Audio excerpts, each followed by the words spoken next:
You're listening to the Business of Pharmacy podcast with me, your host, Mike Kelzer. Sean, for those that haven't come across you online, introduce yourself and tell our listeners what we're talking about. My name is Sean Duffy. I'm owner of Integrity Pharmacy Consultants. We work with independent owners and introduce them to other owners that are either interested in buying or selling a pharmacy. I thought we could talk about some of the changes that we're seeing in the industry from a buying and selling perspective. We talk to a ton of pharmacy owners every week. Sean, I think that whenever you talk about change, COVID always comes into the equation. Let's throw that in there. Do you think there's been any change in the industry as far as buyers and sellers because of the shutdown and things like that? I do not. I don't think there's been an increase of either. I do think that COVID, initially, a lot of owners were really scared. Their prescription volume was dropping. People weren't coming in. But in hindsight, it turned out to be a blessing for a majority of the independent owners because with COVID brought immunization, brought testing capabilities and opportunities that had a very high gross margin, some of it 100%, because they were given the vaccines for free. I just think it helped carry owners through a tough time and the PPP loans, everything that comes with it. It was actually a shot in the arm for independent pharmacy, which was desperately needed. But now we're coming off that honeymoon phase where we don't have all of that high gross margin and some of the other opportunities we had before. But I guess I don't see an increase of buyers or sellers or people getting into pharmacy because of COVID. I see COVID being able to sustain some owners that may not have been able to stay open up until this point. It gave them a little bit longer to go. Besides the financial part of it, do you think just a change in life brought any changes to the market as far as maybe people didn't have as much time to think about a sale, or maybe they had more time to think about a sale, that kind of stuff? Do you think that's changed anything in the market, or is the answer to that no again? No, I guess me personally, I haven't seen that. What I have seen, though, it changed a lot of people's perspective on actually wanting to be a retail pharmacist. Going into COVID, we were at a point where the supply of pharmacists was exceeding the demand for pharmacists, and pay rate in some of the retail chains out there was actually going down quite a bit from what it was. But then COVID comes along and it was a very high stress environment.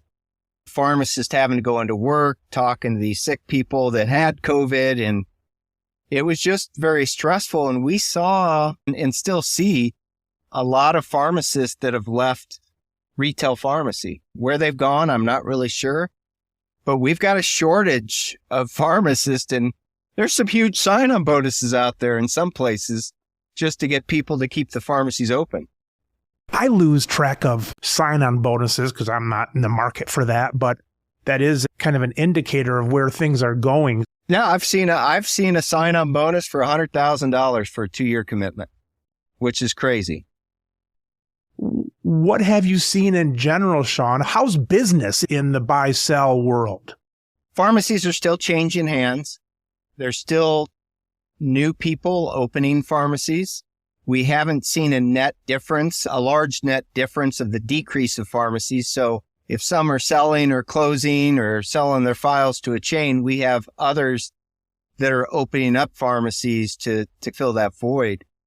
I have seen a slowdown here of late, and I'm not sure if it's because of the higher interest rates that have really become pretty significant compared to where they used to be. I don't know if that's part of it. I don't know if it's because of the people being unsure on what this double DIR hit's going to do at the beginning of 2024, trying to weather that out and see how they come out at the end and maybe just play it a day at a time. I don't know. I have seen the transactions decrease a little bit over the last 6 months. I think in general, to be a smart buyer, they say don't buy it really on potential. You never know what's going to happen with something. I know what we're doing for 2024. There's going to be some changes in Michigan and so on. And I'm kind of like, kind of like a poker hand. I'll stick around for the flop kind of thing. I think for us, we're not in the market to sell right now. But I think if I was, I might hold off a little bit just to kind of see what's out there. And then 2024 comes around and not much has changed or gotten worse. Maybe that's where you'll see some more change. I do see that. I see a lot of people indecisive. They want to see what's going to happen. There's also a lot of legislation out there that's either recently passed or in the process of being hopefully passed, but it just takes time to see any results from these new laws going into effect that actually will help independent pharmacies and take away some of the control from the PBMs that are crushing profits right now. Yeah, my listeners hear it over and over, but there's someone on our team that is excited about 2024 coming because Michigan's going through a bunch of changes. And my message to this employee is don't hold your breath because the PBM seem to be one step ahead of things. But I think one benefit of it is that if you've got a legislator you're trying to meet for breakfast or whatever, or send them a note, it's easier telling them about the predicament with the PBMs and so on when there's 3 or 4 steps instead of when there's 8 steps and a bunch of smoke and mirrors between them. So I think it might be a good step to clear some of this up, but we'll have to wait and see what actually happens on January 1st. Yeah. Some of the states like California went fee for service in their Medicaid. And I think that kept a lot of independents from wanting to sell or going out of business. So they're getting $13 a script on Medi-Cal. And that really saved a lot of pharmacies, especially in some of these rural low-income areas where they had a high percentage. So as things change, I think it's possible. And I think there's some owners just holding on, hoping that they turn the corner and get there. The one thing I would caution somebody, though, is be aware of the one more year syndrome. And what that is, if you're getting close to retirement, you think, I'm going to really change my business. I'm going to buy drugs better to have better profits. I'm going to advertise more. I'm going to bring in more scripts. When you get older in life towards the end of your professional career, the energy's just not there and it just never happens. So that one more year syndrome turns into another year and slowly your business is degrading.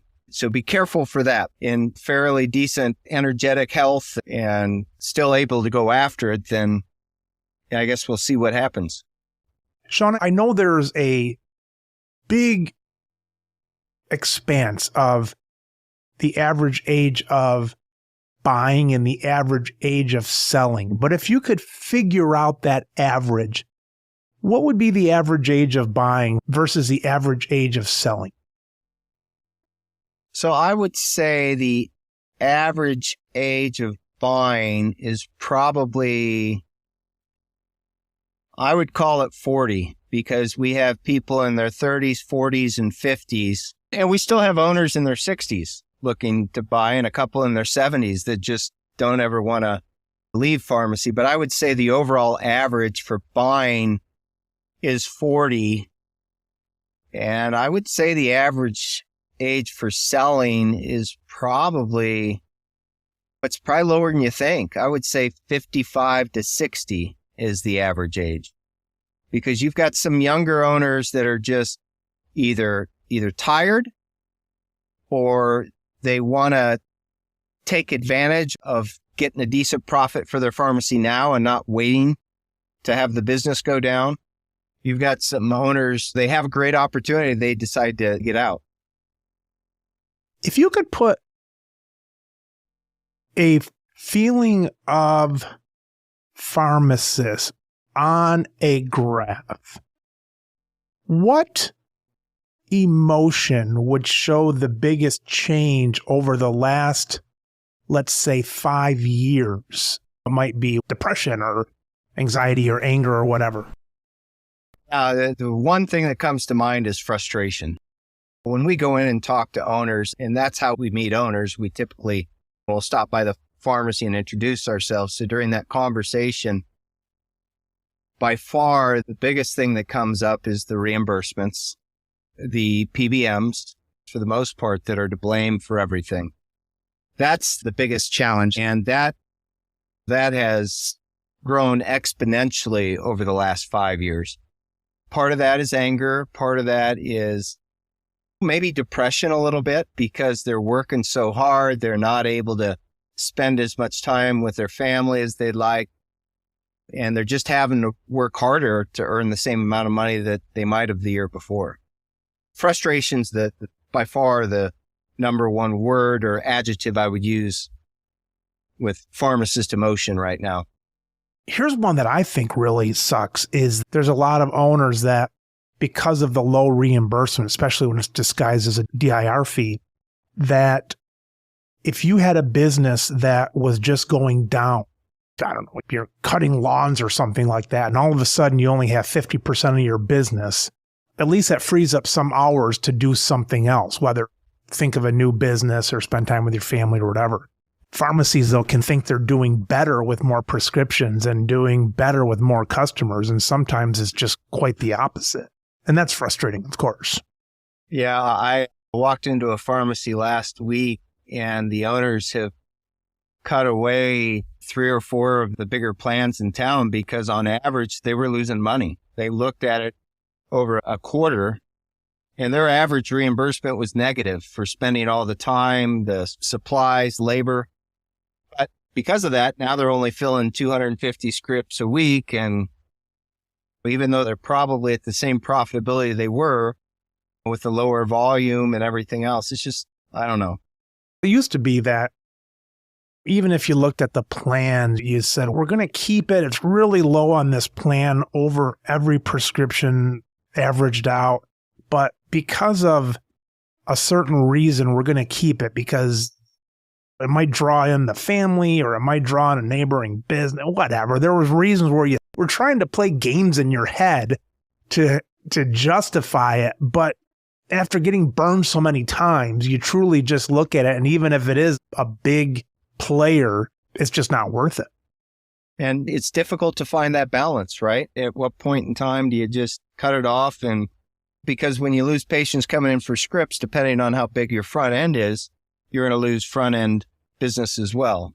Things like that you did because you thought the front end was there still, or you want to be known as being all service and things like that. But eventually it can never catch up. Sean, the average buyer that's going into a pharmacy, do they seem to have quite a different plan? Years ago, you would just buy a pharmacy and you'd switch hands on keys, and that might be the only change you made, for better or worse. However, now, most of your buyers, it seems like they're going to have to make bigger changes than they did in the past than just changing the key. Are you seeing that? Are you seeing people coming in and maybe doing the status quo, which is fine. If your numbers are there, if you can do the status quo, you're good. Are you seeing a difference in buyers and their expectations of how much they're going to have to change or not? Yeah, so we're seeing more non-operator buyers than we used to see before. In other words, we're finding buyers that have multiple stores, and they're buying a store not to work it themselves, but to add into their portfolio stores to help reduce their cost of goods sold, help with some of the insurance reimbursement. And when they do that, they've got their own business model that they want to put into it. Let's say there's not much delivery. They're going to come in and they're going to do a ton of delivery because they've figured it out. They're going to bring in the things that they found out works well for them. And that's why they're continually buying, because they found a business model that works. Do you ever sell to somebody that is, let's say, a conglomerate that they buy, but then they've bought in another state or another business climate? Have you seen much of that when these people come in that they're maybe flabbergasted? How come it didn't work this time when we did this last time? We typically do not see that. I haven't seen it anyway. And I think the reason is because some of these buyers are more educated and they do their homework and research before they buy, so they know what states are regulatory friendly and not regulatory friendly. They know states where Medicaid has better reimbursement or doesn't have better reimbursement. Also, telepharmacy regulations, what states are easier to put in a telepharmacy versus what states don't have telepharmacy as part of their regs or have more restrictions. So a lot of the buyers that we see in these groups, they've already done their homework, their research, and they know where they want to go. What's the rule on ownership? I seem to think Michigan, 25% of the pharmacy has to be owned by a pharmacist. Does that sound right? And does that differ from state to state? It differs state to state. It does not surprise me. That's the way that Michigan is. California, I know 51% of the ownership has to be by a pharmacist. And this is new in California. You cannot be married to somebody that's a physician. Really? Yeah, I'm dealing with somebody now. They currently own a pharmacy, and they actually want to move the pharmacy somewhere else. But to do that, you basically have to go through a new pharmacy application. It just takes you down a different tangent. But because he's married to a physician, they're not going to approve the change of address because they don't allow you to be married to a physician. That's how tough it is. It's funny for me, that's California, because I'm across the country. I don't know what the hell goes on in California. Just accept that it's more on the liberal side, and they've helped in getting same-sex marriages and all that kind of stuff. No comment on that. I'm just saying that they don't do pharmacist and physician. It's just funny for me.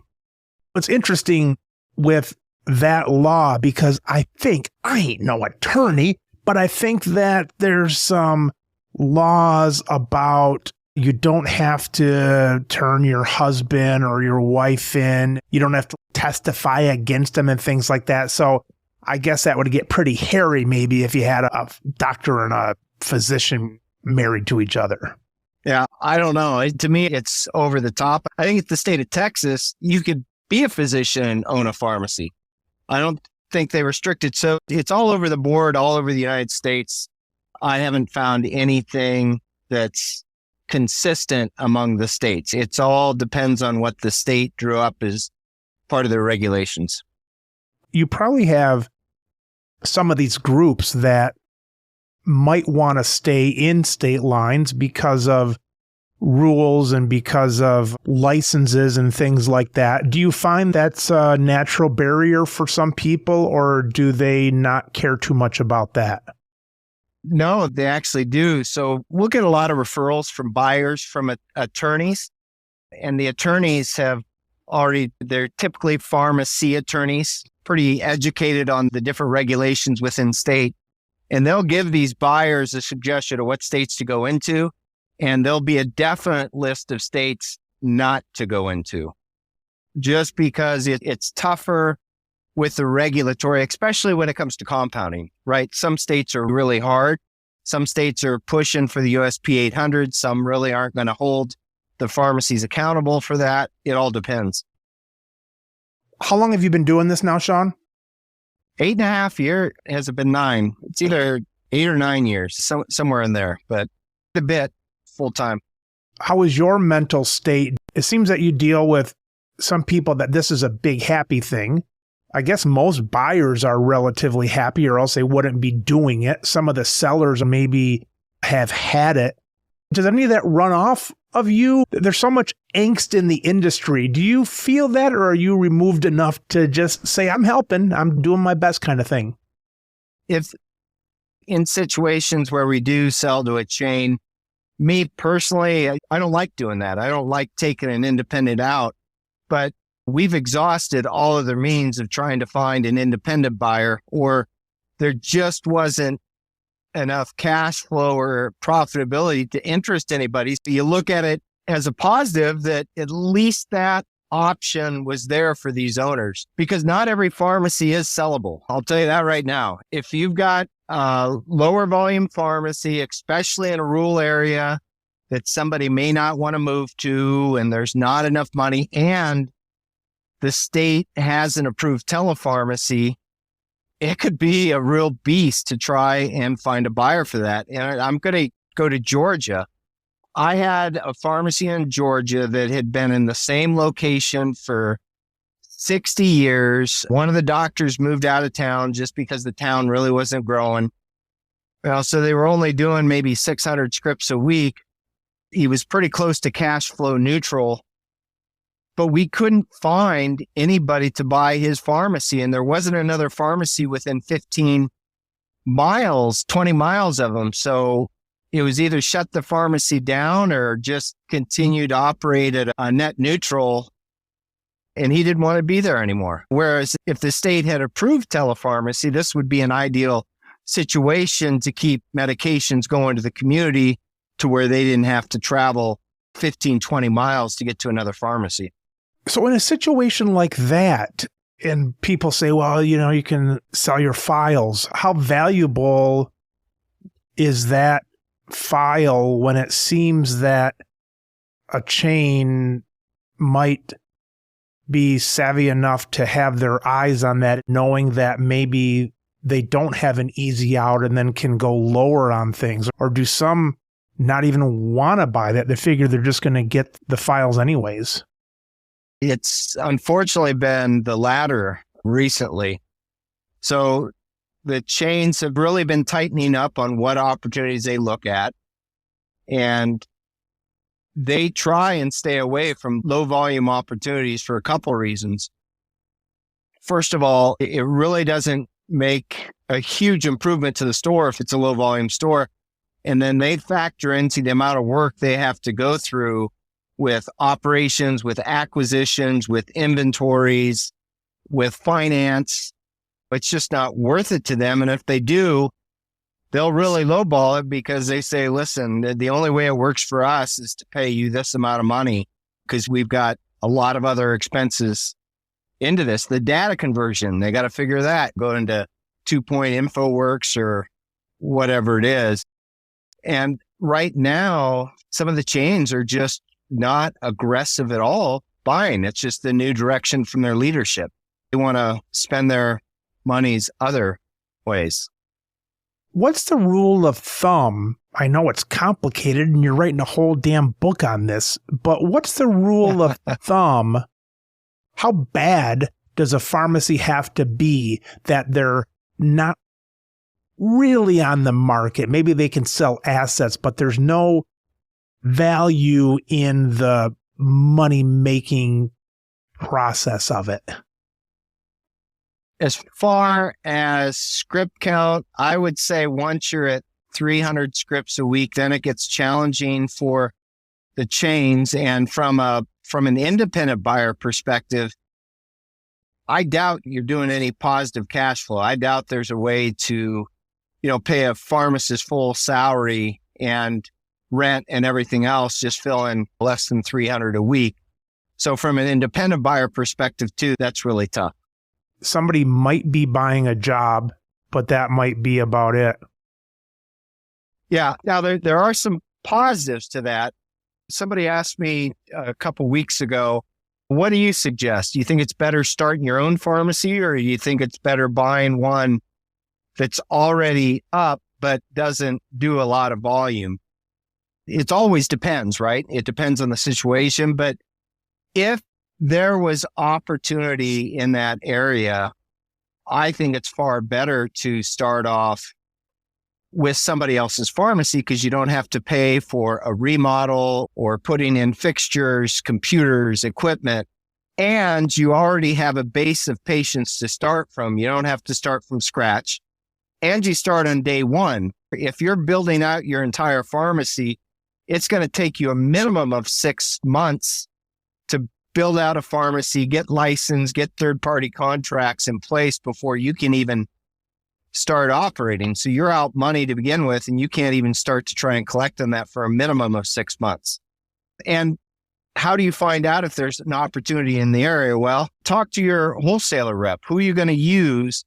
They typically have information on the density of prescriptions in a certain area, and then you can look to see how much competition there are, and that they can assist you in making that decision. Is this going to be a potential for you to increase script volume or not? The thing that I always keep in mind, and I guess I'd give this advice to anybody who asked, but there's a lot of businesses that they start up and they maybe forget that everybody is probably being served already. They might not like it, but they're not going without, in general, they're not going without their prescriptions because they don't have a source. They're probably getting them some way. They might be driving further. They might be doing mail order. They might be doing this or that. But it's not just good enough to come in and say, here's our shingle, look at us, because there's probably not a hole there. It might not be the best fit, but there's probably not a hole.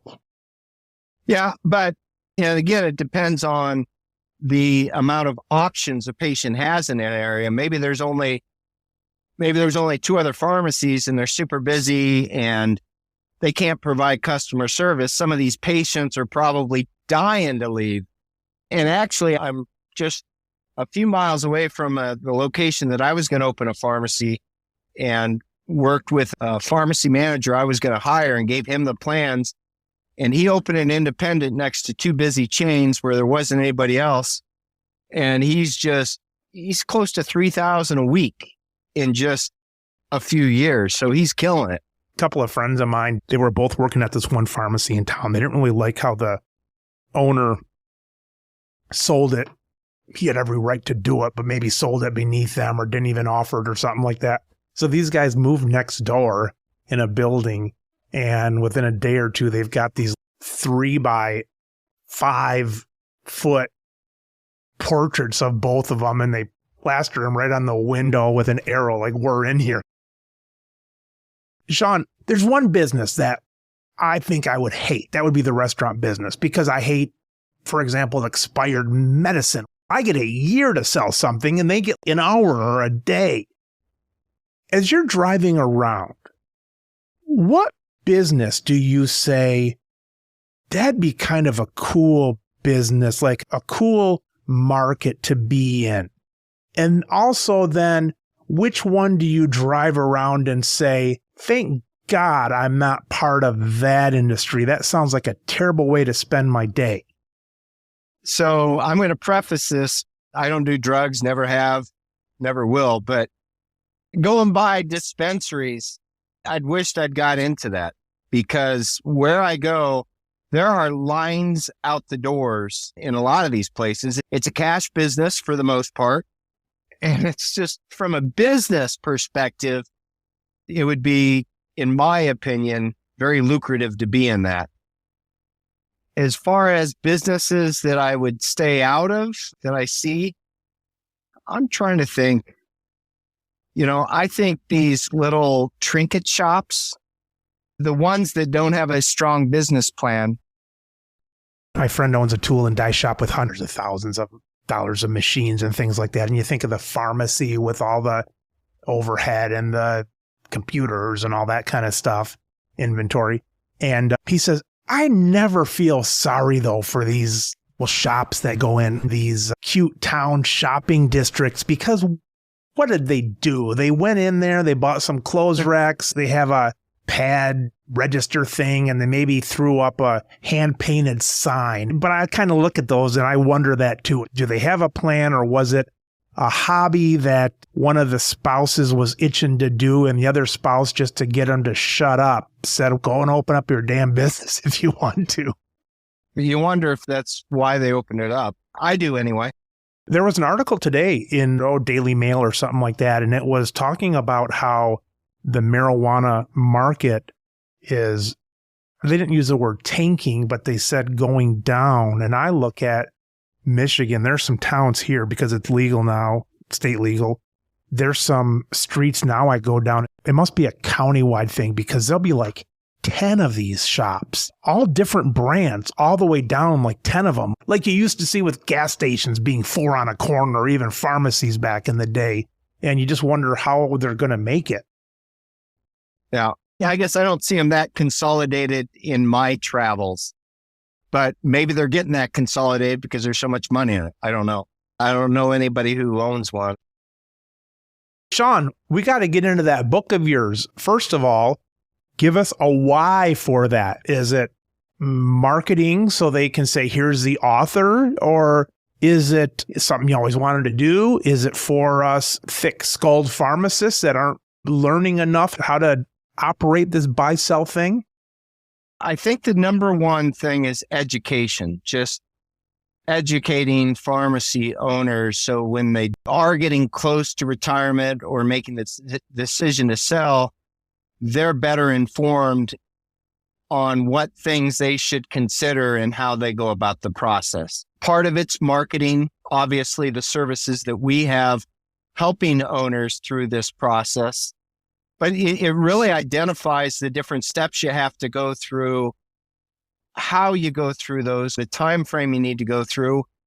And it really talks about how difficult the process can be, because it can be crazy difficult. You could run into an obstacle that obviously you can't see it, right? You got blinders on, you can't see it ahead. You've never sold a pharmacy before, so you've never planned to that, but how do you react to it? A lot of these owners, it's a challenge for them to react to it if they don't have somebody knowledgeable. Use your resources. If you've got an accountant, make sure that your books, your profit loss statements are cleaned up and some of the unnecessary expenses are taken out in advance. Maybe talk to an attorney looking at different contracts. If you're not comfortable with the language of a contract, do not sign it until you are comfortable with it.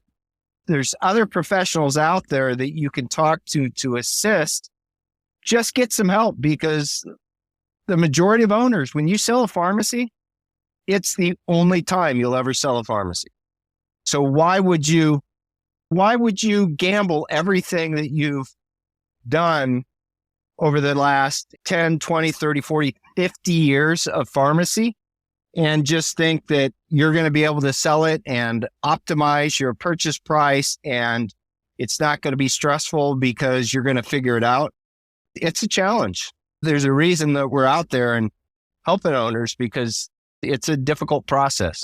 Signing leases and doing this stuff, and these are 5-year commitments, and selling a pharmacy, that's a lifetime commitment or longer than 5 years. And you don't get a bunch of do-overs.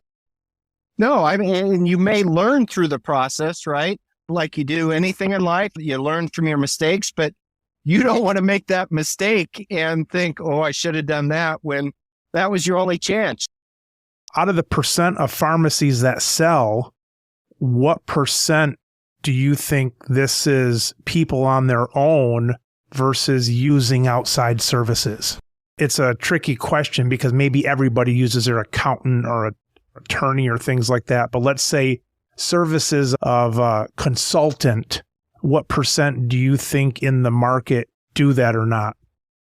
If I were to take a guess, I would say that 60 to 70% use a consultant of some sort to help them. And there's maybe 25, 30%, 35% that don't. But I don't know, because you don't know everybody who doesn't use a consultant to help them through the process.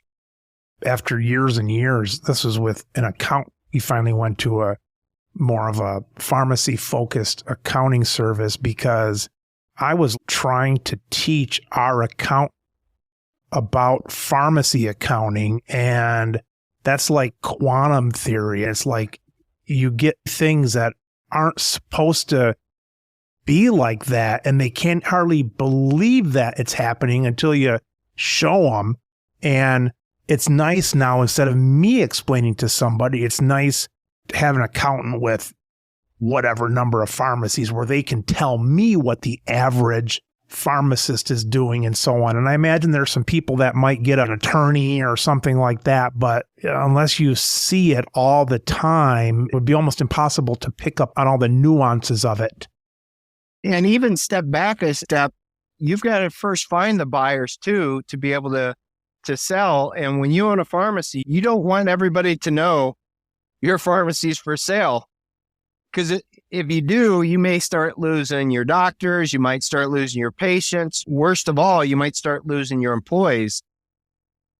So how do you find it? You need to find a third party and in between that can confidentially bring in some qualified buyers to look at the pharmacy so that other people don't find out. Last time we talked, I think somebody put it in the Daily Herald or something like that they were selling, and then the guy pulled out. Yeah, or it's on Facebook. Yeah. It's, hey, does anybody know of a broker to sell my pharmacy? It's exactly. Sean, have you come across times where somebody's going to sell and it makes sense to do something else with their building and things like that? The pharmacy's not needed because you've got chains, whatever, that are servicing people not as well. They're servicing them. Do you ever have someone that the value of their building and the value of this and that is higher than even being a pharmacy? Yeah, absolutely. And back to the dispensary thing, we had no in the Midwest that recently sold their prescription business because they were in the process of starting a dispensary and they brought that in. We've had people that have removed the pharmacy business. Actually, this is more common out there.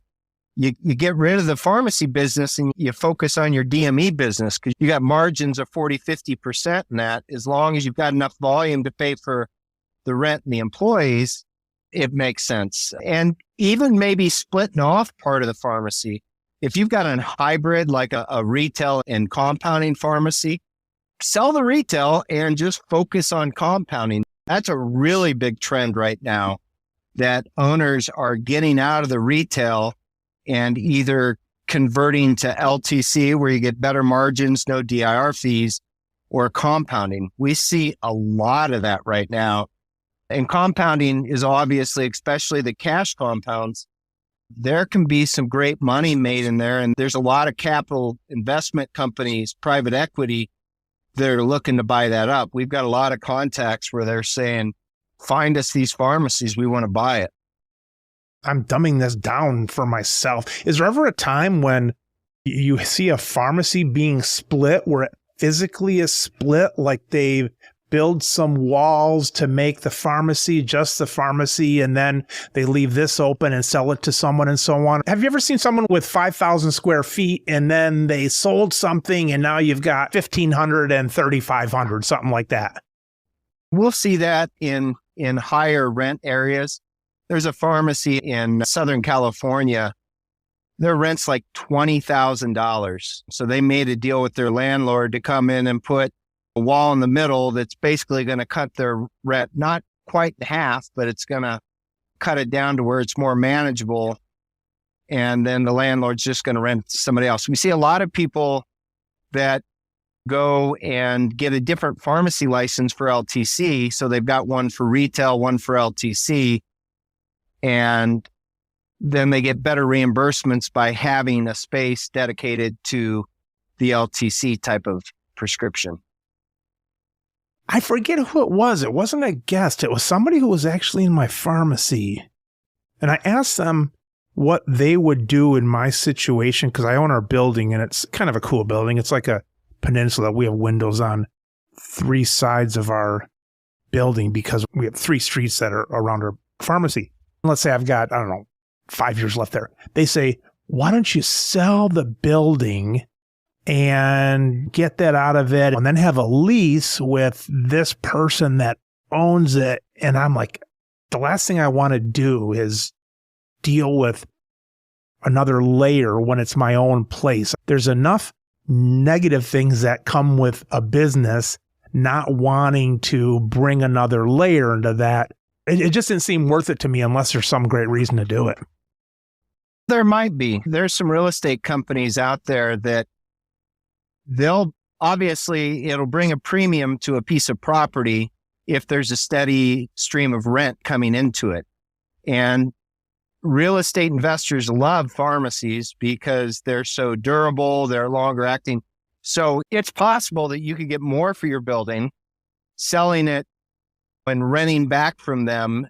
And then when you go to sell your business, then whoever buys it is going to be renting from this real estate company, and they might be able to do a lease option to purchase at some other point, but you could probably increase the amount of money you get for the building if you sell it to somebody like that before you sell. Kind of give it a runway and get the money flowing in. Yep. And they might say, it's a decent enough deal now, and in 5 years we'll worry about it more, but at least we've got kind of our traction going a little bit there. Yeah. Sean, now that you've put your thoughts together in the book, what are the points that you think are the most important points to get across in what you've written and what you're going to bring out in the book? I guess it starts from the very beginning. The very beginning is, when do you decide to sell, or when do you start preparing to sell? And it's my opinion that you should know what your pharmacy's worth before you even decide it's time to sell. So what comes first, the chicken or the egg, right? Do you prepare to sell your pharmacy first? Do you get a value first? I think you need to get at least a ballpark idea or a general idea of how to value a pharmacy based on your positioning or your profitability. But once you know that, then you got to start cleaning up your books. You need a clean profit loss statement. In other words, you need to take out and remove any non-critical businesses that aren't directly related to the business, so that we don't have to do that when it comes time to sell. Because the more adjustments you make on a profit and loss statement when it comes time to normalize the net profit, the more challenging a buyer might be, or the less confident they might be on the financials. Also, if you're putting any other income in there that's not related to the business, you need to keep that out as well, such as if you own other rental properties that you're making money on, separate everything. This should be for your pharmacy only. And that takes a couple years. That takes a couple years to really get that clean, so that your P&Ls and your tax returns, they match. Because if there's a variance in the two, any buyer is going to be cautious on, why does your P&L say this and why does your tax return say that?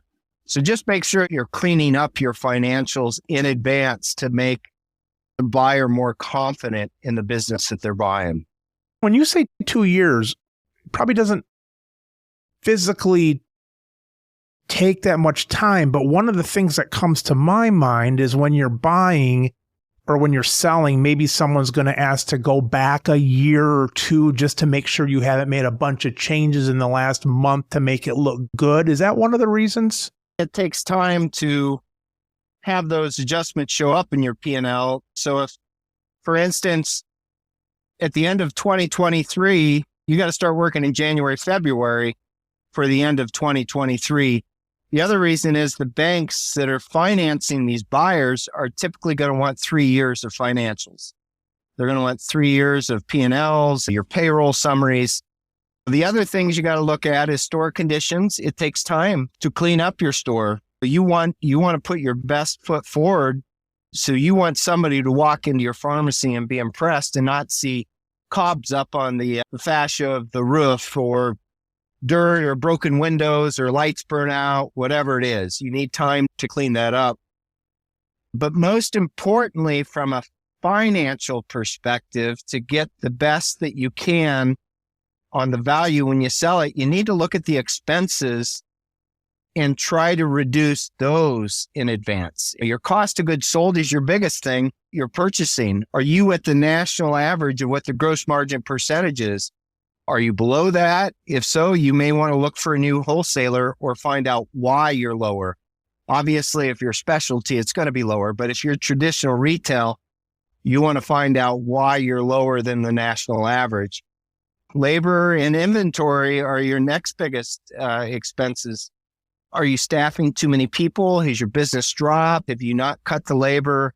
Are your employees making, more hourly than they should be because they've been with you for a long time? Are you still giving health benefits? It's really tough with the margins today to continue to pay for health insurance, to continue to pay for profit sharing and other benefits that we've been afforded to offer to employees in the past. With the increased scrutiny on the margin, it's tough to do. I think an owner, a lot of times they're going to be with the store or not be with the store, not based on $10,000 this way or that way. It's either in their blood and they want it or they want to get out. But a buyer coming in, that stuff matters. $1,000 here or there, or 10,000 here or there. They don't have that long-term decision from the heart and all that stuff. They're looking at those numbers, and to clean those up, it might make you look better than the next pharmacy. If you cut payroll by, let's say, 20,000, which may not be significant, but keep in mind that the multiple value in a pharmacy is 3 times the value of the net. So if you put 20,000 back to your profitability, it's worth 3 times more value to a buyer. So that adds 60,000 worth of value. So you've got to look at it in that terms. Anything you can save on the expenses is going to be worth 3 times as much when somebody comes to purchase your pharmacy. The average selling multiple is typically a 3-time multiple of your normalized or adjusted net profit. You know, what your true net profit is after you've adjusted all your expenses. So anything you can take out of expenses and add to the profit is going to increase the value by 3 times of what that expense is. I talked about potential earlier, and one thing I was thinking of is, I wonder if there's anything that you should do or should not do to your business if you're thinking of selling. And here's my point. You mentioned medical equipment. Let's say you have medical equipment, and let's say the buyer's interested in medical equipment. If you have it, you might attract a buyer who says, okay, they've got medical equipment, that's good. If you don't have it, maybe that buyer will say, it's good they don't have it because we're going to come in the area and we're eager to put in medical equipment, something that this pharmacy never did, and we're going to kill it with it. It's hard to know what type of independent buyer you're going to get interested in your store, right? It's hard for you to predict what interest they're going to have. What is helpful to know is when you get a valuation on your pharmacy, a lot of people will give you the valuation complimentary just to build a relationship with you. So once you look at that, there should be an indication of what the value of your pharmacy is going to be if you sell to an independent versus if you were to sell just the files and inventory to a chain. And you might get an indication of what type of buyer is going to be able to give you the highest purchase price for it. So let's say you're cash flow negative or cash flow neutral. You don't have a real profitable pharmacy, but there's a chain sitting next door. That's probably going to be the logical person to buy it. So there are things that you need to consider to prepare your store, knowing that they're probably going to be the most likely purchaser. In other words, you don't want to have a lot of controls. I would say nothing over 15% of your total prescriptions should be controls. It should be under 15%. You don't want to have a lot of cash prescriptions because they don't think they're going to retain cash prescriptions. So if you're bypassing copays and just changing it in the system to what the copay would be and doing it as cash or a cash discount, that's going to hurt you when you come time to sell because they're going to discount that prescription. Special packaging. If you do blister packs, multi-dose packs, they're probably not going to continue that and they're going to discount those prescriptions. There was a time there where the chains were doing delivery, but now they're pulling back again because it's so expensive and time consuming. They're discounting stores that have a high percentage of delivery as well. So these are some of the things you want to consider in advance if a chain is a high probability to sell to. What's the one on the controlled one? They don't want to, because of all the problems? A wholesaler, they have the same thresholds that an independent does. bringing in these additional files, it might take them over their threshold. And all of a sudden, they can't service the controls. And those patients leave and they take their regular scripts with them as well. I gotcha. And they want to take care of their patients instead of bringing this new batch in and all of a sudden they can't serve anybody. Right. Exactly. There's a lot of consideration to think about before selling, right? Sean, thanks for joining us again. We're 18 months out from when we talked last time. A lot has changed. A lot has stayed the same. And it's always good to get our knowledge on that from somebody who's living it day in and day out in the field and doing a lot of it. So thanks for joining us again. And we'll have to get another update from you another year or two.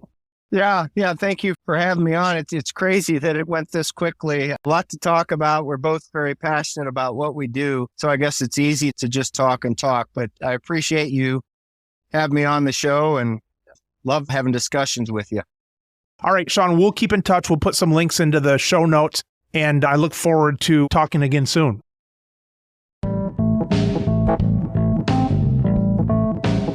You've been listening to the Business of Pharmacy podcast with me, your host, Mike Kelzer. Please subscribe for all future episodes.